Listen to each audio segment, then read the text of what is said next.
Welcome back friends. आज मैं आपसे ये डिज़ाइन शेयर कर रही हूँ। ये बनने के बाद देखिए ऐसा लगता है। इसमें देखिए ये भी काफ़ी फ्लेक्सिबल है और काफ़ी छोटा सा डिज़ाइन है और किसी भी प्रोजेक्ट में आप इसे डाल सकते हैं। इसमें फंदे 2 के मल्टीपल में लिए जाते हैं। तो आइए डिज़ाइन शुरू करते हैं। ये डिज़ाइन उल्टी लाइन से शुरू होता है। तो देखिए ये उल्टी सिलाई पे हम हैं। तो उल्टी सिलाई में क्या करते हैं, पहले तो हम देखिए मैंने डिज़ाइन पहले से बना रखा है। तो इसमें ये एक बात बहुत ध्यान देने की है, ये जो लाइन है ये आपको मेंटेन करनी है। और वो कैसे मेंटेन होगा कि ये जो पिक आपको दिख रहा है, ये पिक आपको अगर अभी इस फंदे के पास है तो नेक्स्ट जो पिक होगा, ये जो धागा जो है वो मैं बताऊंगी कि कैसे पिक करना होता है, वो इस फंदे पे होगा, मतलब उसके नेक्स्ट फंदे के पहले होगा।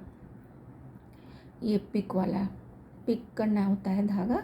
तो ये जो पिक है वो अगर यहाँ पे आपको दिख रहा है, ये यहाँ पे दिख रहा है, ये जो लाइन आ रही है, तो अगर लाइन यहाँ पे दिख रही है तो आपको नेक्स्ट में यहाँ इस फंदे के आगे आपको पिक लेना होगा।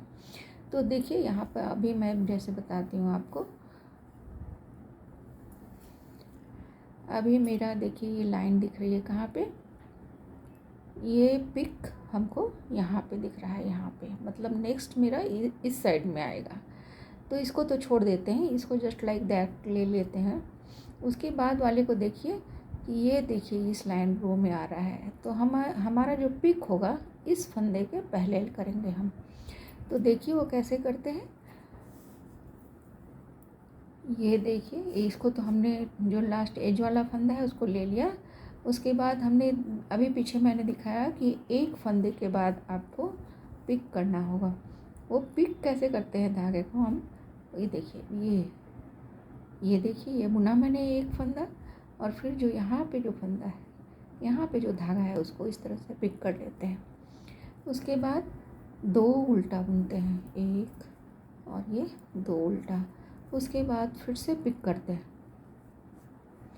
फिर 2 उल्टा बुनते हैं, एक और ये 2 उल्टा, और ये फिर से पिक करते हैं धागे को इस तरह से, फिर से 2 उल्टा बुनते हैं और एक बार इसको धागे को इस तरह से पिक करते हैं, फिर 2 उल्टा बुनते हैं और फिर से धागे को पिक करते हैं, फिर से 2 उल्टा बुनते हैं और फिर से इस धागे को देखिए यहाँ इसको इस तरह से पिक करते हैं, फिर से 2 उल्टा बुनते हैं, एक और ये 2 उल्टा, फिर इस धागे को इस तरह से पिक कर लेते हैं, फिर 2 बार उल्टा बुनते हैं, 2 फंदों को उल्टा बुनते हैं और फिर से धागे को इस तरह से बीच वाले को पिक करते हैं, फिर 2 बार उल्टा बुनते हैं, 1 2 और फिर से धागे को पिक करते हैं, एक, फिर से 2 उल्टा बुनते हैं और ये जो लास्ट वाले के पहले हैं उसको पिक करते हैं। ये लास्ट वाले को पिक करने में थोड़ी मुश्किल आती है, उसको इस तरह से कीजिए और इस तरह से उसको पिक कर लीजिए और लास्ट वाले को उल्टा बुन देते हैं। अब हम 2 लाइनों की ही डिज़ाइन है। अब हम सीधी रो में आ गए। तो अब सीधी रो में हम कैसे बुनते हैं वो देखिए। ये देखिए ये लास्ट वाला एज वाला फंदा है, उसको तो हमने उतार लेंगे। उसके बाद देखिए ये पिक करा हुआ फंदा है। पिक करा हुआ जो फंदा होता है उसको पीछे की तरफ निडल डाल के, ये जो 2 फंदे हो गए, एक पिक किया हुआ और एक बुना हुआ, तो ये दोनों को एक साथ मिला के पीछे की तरफ निडल डाल के एक सीधा बुन देते हैं। फिर इसके बाद हमने ये 2 उल्टा बुना था, तो एक उल्टा तो इस पिक किए हुए धागे के साथ सीधा बुन गया, फिर एक जो फंदा बच गया उसको सीधा बुनते हैं। फिर से देखिए ये 2 फंदे बुने हुए हैं और ये पिक किया हुआ है, तो पिक किया हुआ को और इसको उसके बाद वाले फंदे को दोनों को एक साथ लेके इस तरह से सीधा बुन देते हैं पीछे की तरफ निडल डाल के, और एक जो फंदा रह गया उन 2 में से उसको सामने की तरफ नीडल डाल के सीधा बुन देते हैं। तो देखिए इस तरह से आपकी जो ये तिरछी तिरछी लाइन सी आ रही है वो मेंटेन रहेगी। तो देखिए आप देखिए जिस लाइन पे ये धारी आ रही है, तिरछापन आ रहा है, उसी लाइन पे ये पिक का किया हुआ धागा होना चाहिए। पिक ये करना है आपको इसी लाइन में।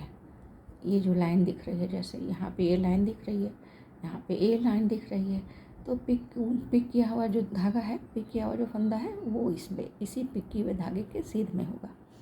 तो देखिए ये पिक किया हुआ फंदा है, उसके बाद वाला ये फंदा है, तो हम इसको इस तरह से दोनों को पीछे की तरफ नीडल डाल के सीधा बुन देते हैं।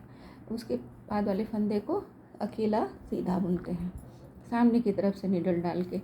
फिर ये पिक किया हुआ धागा आ गया और उसके पीछे वाले सीधे फंदे को एक साथ मिलाकर पीछे की तरफ नीडल डाल के एक सीधा बुन देते हैं। फिर ये जो बीच में एक फंदा है उसको सामने की तरफ नीडल डाल के अकेला ही सीधा बुन देते हैं। फिर से एक पिक किया हुआ धागा है और उसके पीछे वाला फंदा है, दोनों को मिला के एक सीधा बुन देते हैं। और फिर ये जो है बिना बुना हुआ फंदा जो बीच में है उसको अकेला ही सामने की तरफ से नीडल डाल के एक सीधा बुन देते हैं। फिर से पिक किया हुआ आ गया, पिक किया हुआ को दूसरे फंदे के साथ मिलाकर पीछे की तरफ नीडल डाल के एक सीधा बुन दिया और इसको सामने की तरफ नीडल डाल के सीधा बुन दिया। फिर पिक किया हुआ धागा और फंदे को एक साथ लेकर सीधा बुन दिया और एक अकेला फंदा को सामने नीडल डाल के सीधा बुन दिया। फिर से आपका पिक किया हुआ धागा आ गया, पिक किया हुआ फंदा आ गया और उसके पीछे वाला एक सीधा फंदा को मिलाकर पीछे की तरफ नीडल डाल के सीधा बुन देते हैं और उसके बाद वाले फंदे को सामने नीडल डाल के सीधा बुन देते हैं। फिर से देखिए ये लाइन आई और ये पिक किया हुआ फंदा आ गया, तो पिक किया हुआ फंदा और बुना हुआ फंदा दोनों को एक साथ मिलाकर पीछे की तरफ नीडल डाल के सीधा बुन देते हैं और उसके बाद वाले फंदे को अकेला ही सामने की तरफ से नीडल डाल के सीधा बुन देते हैं। फिर से ये आ गया आपका पिक किया हुआ धागा और इसके पीछे वाला फंदा सीधा फंदा, उसको दोनों में नीडल डाल के एक सीधा बुन देते हैं और इस लास्ट वाले फंदे को जो है सामने की तरफ से नीडल डाल के सीधा बुन देते हैं। तो आपकी डिज़ाइन इसी तरह से कंप्लीट हो जाती है। फिर से आपको रिपीट करना है ये तिरछी लाइन का ध्यान रखते हुए, जैसा कि मैंने पहले आपको बता दिया है। तो देखिए ये काफ़ी सुंदर लगता है, बहुत छोटा और सॉबर सा डिज़ाइन है। आप चाहें तो इसे बेबी स्वेटर में, लेडीज स्वेटर में, जेंट्स स्वेटर में, किसी में भी डाल सकते हैं, बहुत ही अच्छा लुक आएगा। Thank you for watching.